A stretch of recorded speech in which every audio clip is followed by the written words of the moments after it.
पिछले वीडियो में हमने नई और ब्लैंक वर्कबुक पर काम शुरू किया था।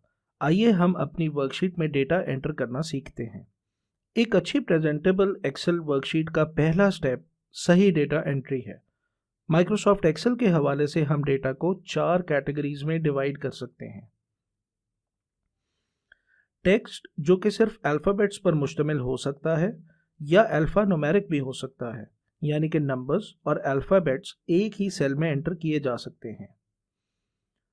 वैल्यू, जो कि नंबर्स पर मुश्तमिल होती है, जो किसी भी फार्मूला या फंक्शंस का रिजल्ट हो सकता है।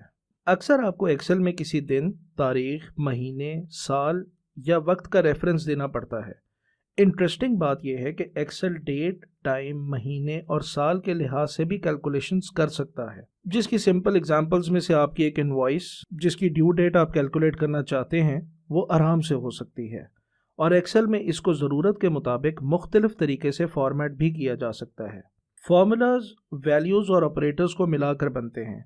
चूँकि फार्मूलाज में वर्कशीट, सेल्स और रेंजेस के रेफरेंसेस इस्तेमाल होते हैं, इसलिए ये अक्सर दूसरे एलिमेंट्स पर डिपेंडेंट होते हैं। इस पर हम तफसीली गुफ्तगू फार्मूलाज वाली वीडियोज़ में करेंगे। हम इस वीडियो में टेक्स्ट और नंबर्स पर फोकस करेंगे। आइए स्टार्ट करते हैं। आप नोट करेंगे कि हमारी वर्कशीट में मौजूद सब कॉलम्स की चौड़ाई या विड्थ एक जैसी है। अगर हम सेल A1 पर टाइप करना शुरू करें, बाय द वे एक इंटरेस्टिंग चीज़ आपको बताता चलूं कि एक्सेल का एक सेल तकरीबन 32,000 अल्फ़ा न्यूमेरिक कैरेक्टर्स को स्टोर कर सकता है। सो आप काफ़ी डेटा एक्सेल में इनपुट कर सकते हैं। It all depends on how you are going to use और प्रेजेंट दैट डेटा। अगर सेल A1 सेलेक्टेड नहीं है तो सेलेक्ट कर लें।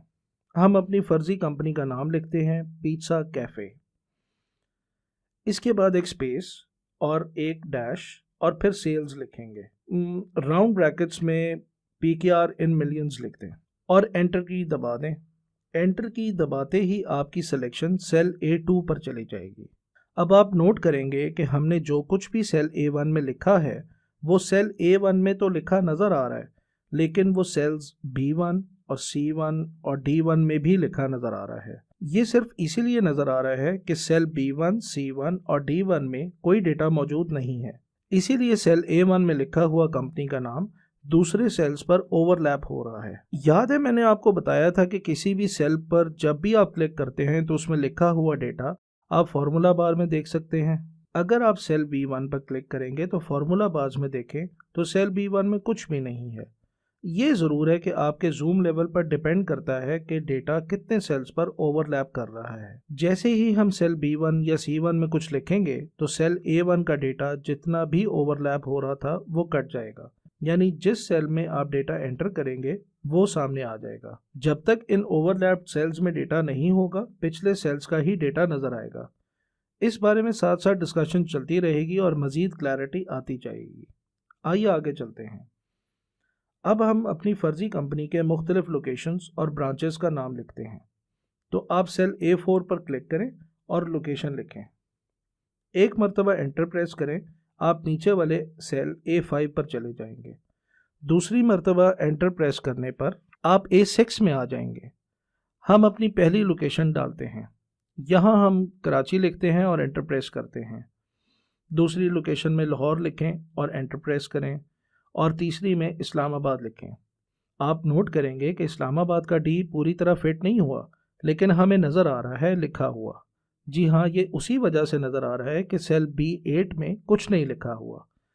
मेरा ख्याल है एक और लोकेशन लिखते हैं, गुजरांवाला लिख देते हैं, और ये भी ओवरलैप हो रहा है। 2 मरतबा एंटर प्रेस करें। अब हम रो 11 में आ गए हैं और यहाँ हम टोटल लिखते हैं।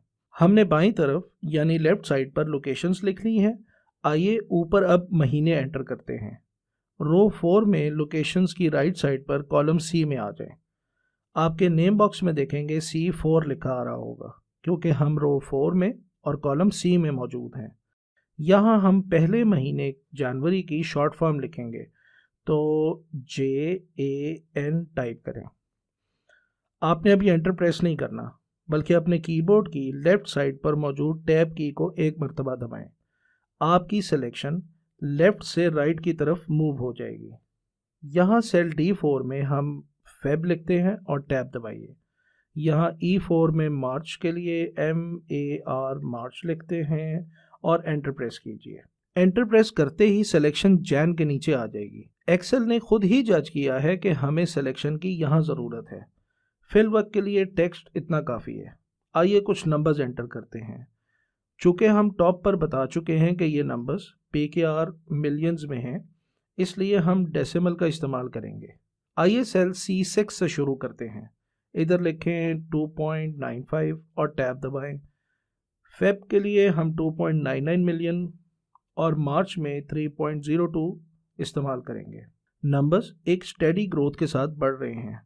आप नोट करें कि नंबर्स सेल की दाएं जानिब और टेक्स्ट लेफ्ट साइड अलाइन है।